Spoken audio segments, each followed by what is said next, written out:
ఇక ఏపీసీసీ చీఫ్గా షర్మిల బాధ్యతలు చేపట్టడంతో కడప జిల్లాలో రాజకీయ పరిణామాలు ఆసక్తికరంగా మారాయి.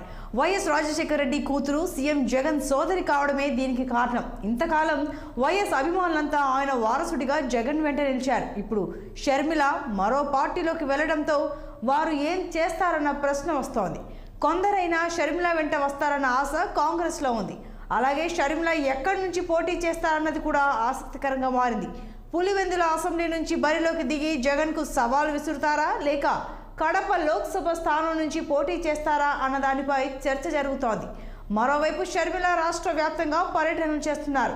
సీనియర్ నేతలు, కార్యకర్తలను కలిసి పార్టీకి పూర్వ వైభవం తీసుకొచ్చేందుకు ప్రయత్నిస్తున్నారు.